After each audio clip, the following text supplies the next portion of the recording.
Hi, EngrLeir here, and this is Engineering Mechanics Part 3.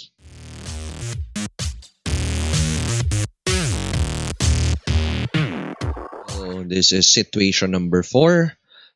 We have an 80 pound block that is attached to link AB and rest on the moving belt. Tapos, given yung coefficient of static friction at saka coefficient of kinetic friction. Okay, so ito yung situation natin. Ang first question is about its motion na yung belt daw is moving to the right, and if it is moving to the right, no, pinapa-solve niya kung ano yung reaction R that should be applied to the belt to maintain the motion the right. So kapag pa-right daw yung movement ng belt, ano yung magiging reaction doon sa belt or yung reaction doon sa ilalim ng block natin. So first step, we draw the pre-body diagram of the block. I have here the pre-body diagram of the block. So makita mo, ito yung weight pointing downwards, 80 pounds. And since the belt is moving to the right, pinupush niya yung block papunta sa right, and the link AB pushes in the opposite direction. So tinutulak niya pa left yung block natin. Pinipigilan niya mag-move pa right yung block natin. Also, dahil kumakaskas yung belt dito pa right, the frictional force will also be pa right. Okay. And then we have the normal force. Ang hinahanap is this resultant. Yung resultant or yung reaction force sa ilalim nung block, which will be the reaction force dun sa belt. Okay, which is the resultant nung normal force at saka nung friction force.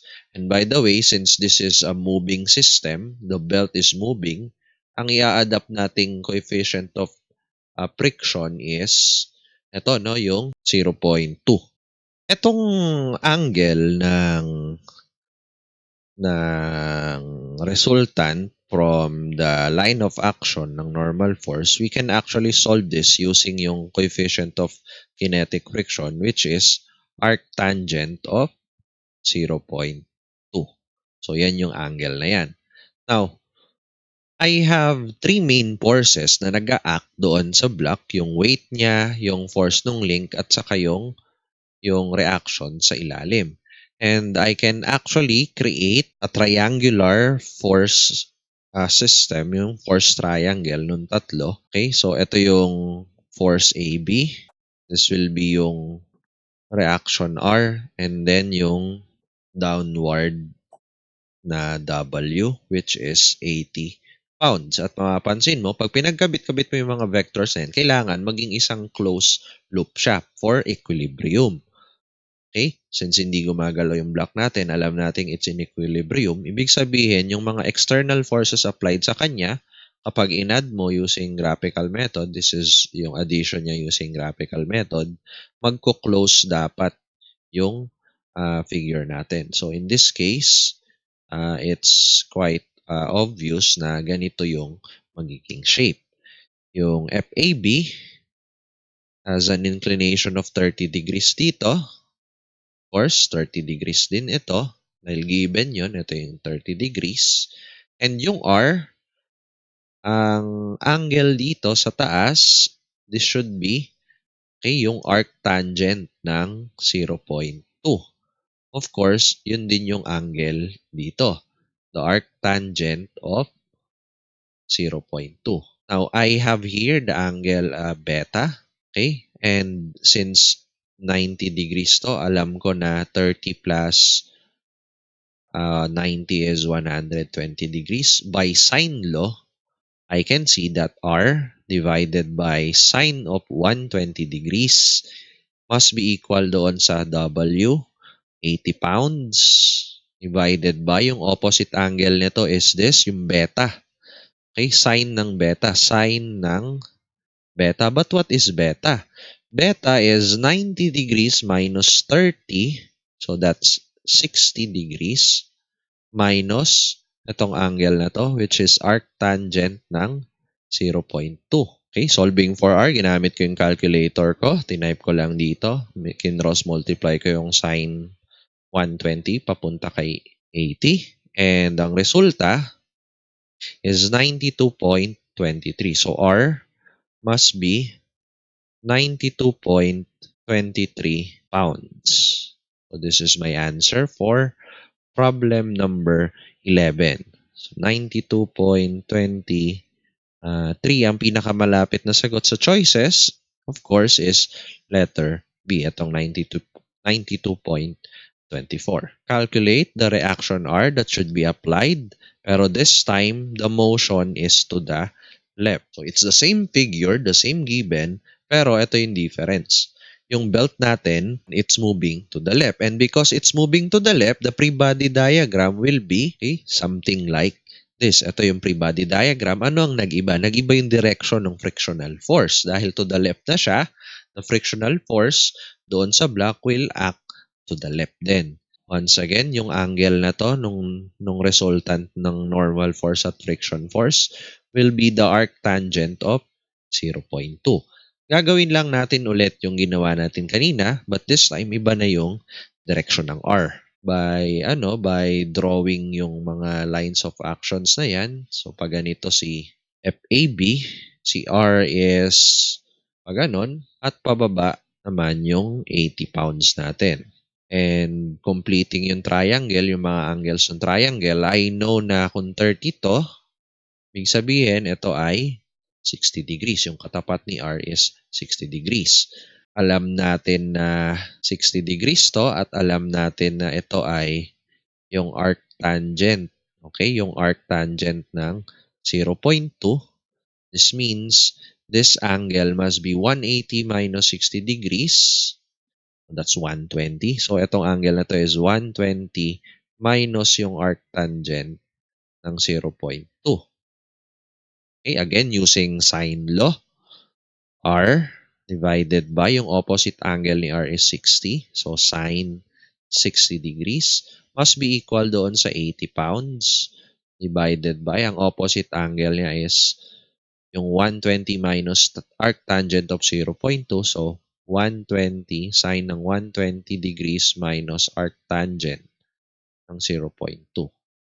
And again, solving for R, typing that sa calculator, we have R is equal to 73.14 pounds.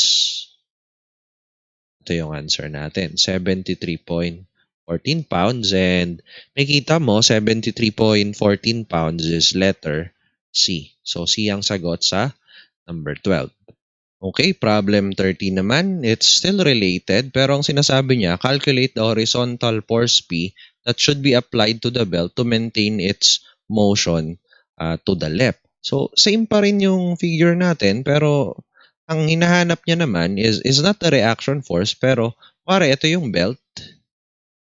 Hihilahin mo siya ng force P para gumalaw siya papunta sa left. Ano daw dapat yung magiging force P? Tandaan mo, ano ba yung nag-a-act doon sa belt? So, kung ito yung nag-a-act doon sa body, ang nag-a-act na forces sa belt is merong normal force pababa from the block at saka meron yung frictional force na pakanan. Yan yung pag na-transfer na siya doon sa belt. Ito yung belt, no? Yung green. Okay? So, pag nakikita mo, yung P must be equal doon sa friction force or greater than at least doon sa frictional force para gumalaw yung belt papunta sa left. So, ang hinahanap lang dito is yung value ng frictional force. Yung frictional force is R sine nung arctan 0.2 and using our calculator, we get 73.14 times the sine of arctan 0.2, 14.34. So the frictional force is 14.34 pounds. And this means also na yung pull mo doon sa belt needs to overcome this value. It must be at least greater than or equal to that value, 14.34 pounds. So the answer para doon sa horizontal force na ipapanghila mo sa belt para gumalaw siya sa left is 14.34. Okay, next na situation tayo. Situation 5. Meron akong 10-meter ladder na 35 kilograms yung bigat and nakalin siya sa isang wall at supported by the floor. Ang inclination ay 60 degrees. Yung weight ng ladder, 35 degrees. Ang haba ng ladder ko ay 10 meters. Also, there's a man doon sa ladder na umaakyat siya dun sa ladder and the weight of the man is given here, 72 kilograms. Okay? The coefficient of friction is given as 0.25. Siyempre, kapag madudulas yung hagdan ko, madudulas siya pababa, kaya sa B, pataas yung friction. At sa A naman, madudulas siya, so slide siya to the left, kaya yung friction is to the right. Okay. So yung first two questions, rather, dahil sabay nating masosolve to, is to determine the reactions. Okay, doon sa wall at saka sa floor. So, this is to determine ano yung R sub A, the reaction at A sa floor, at saka yung reaction sa wall, R sub B. Papasimplihin ko yung mga given natin. Now, remember that mu is equal sa frictional force over normal force, or given na 0.25 yung frictional force, which is also 1/4. So this means that 1/4 is equal to F over N, or this implies na yung normal force mo is 4 times the frictional force. Yung lahat ng N, tulad nito, imbis na N sub B, gagawin ko yang 4 times the frictional force corresponding to it. So, 4 times F sub B to. Dito naman sa baba, yung A, this is 4 times F sub A. Nung gagawin ko, magsasummation lang ako ng forces X must be equal to 0. Summation ng forces sa X, let's take rightward as positive. So, ano lang ba yung mga pa-X na forces? We have F sub A at saka minus 4F sub B. Etong normal force sa B, which is 4F sub B, equal to 0. Yan lang. Wala nang iba. And then let's sum up naman yung forces Y must be equal to 0. Upward, etong NA, which is 4F sub A. And we have F sub B, so frictional force kay point B. Okay, wala na. So this must be equal sa downward forces ko. Remember, this is in kilograms. So we have here two equations and two unknowns at pwede mong gamitin yung calculator para i-solve yan. So gagawin natin yon. Okay, na-type ko na sa equation solver ng calculator. We have two equations, two unknowns, yung coefficients at saka yung constants. I press equals. So it gives me that F sub A is 428 over 17. So, gawin natin yun, no? 428 over 17. Wag muna tayo mag-round up. And F sub B is equal to 107 over 17. Nasolve na natin lahat ng reaction forces natin. Kasi from here, makuha natin yung yung normal force sa A, which is just 4 times this. 4 times ng 428 over 17. At saka yung normal force sa B is 4 times ng 107 over 17. And to get the reactions, gagawin mo lang, reaction sa A is the square root ng friction force squared plus normal force squared. So we have R sub A is equal to, again, using our calculators. Okay, may kita mo, ganito ko tinype, no? Ito yung tinype ko sa calculator. So we have yung frictional force squared plus 4 times yung frictional force squared. Tandaan, kailangan kasama sa squared yung 4. Kaya nilagyan ko ng parenthesis. I press equals and I get 103.805. But remember, this is in kilograms. Kilograms yung unit natin ng 107. So para maging 4 siya, I multiply by 9.81. So I get 1,018.3. So this is 1,018.3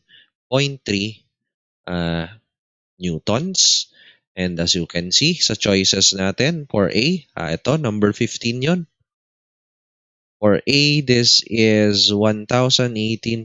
Pinakamalapit is letter D, 1018.5. So, letter D must be the answer. Number 14 naman, to solve for the reaction at B, ganun din, no? Okay, so ito, pag tinype sa calculator, press equals, and remember, i-multiply ng 9.81 dahil kilograms yan. So we have 254.6. 254.6 newtons. And i-box natin yung mga sagot natin. So ito yung our reaction sa A, ito yung reaction sa B. And reaction sa B, 254.6. Okay, the answer is letter B. For the last problem para doon sa situation 5, determine the distance x to which the 72-kilogram man can climb the ladder without causing the ladder to slip at its lower end. A. Para mangyari yon, kailangan equilibrium yung mayroon siyang rotational equilibrium, hindi ito iikot tong ladder na to, hindi siya dadaos-dos, hindi siya dudulas. So ibig sabihin, mag-summation tayo ng moments must be equal to 0. So I think dito ako sa B magkukuha. So let's get the counterclockwise positive. Summation of moments sa B equal to 0 for equilibrium. Hindi siya iikot yung ladder natin. This will be the summation of moment kay point B. At mapapansin mo, lahat yan, even may F sub A ako, ito, may N sub A ako, this one. Ang hindi lang given ay si X. And you can solve for X. X lang yung hinahanap. Solving for X yields X is equal to, tingnan mo yung calculator, ayan yun. X is equal to about 4.5 meters. So the answer, para hindi dumulas, hanggang 4.5 meters lang siya up the ladder. Like mo yung video kung ayos. Pag hindi, pag mo i-dislike, leave ka ng comment kung bakit, ha? Sige na, subscribe.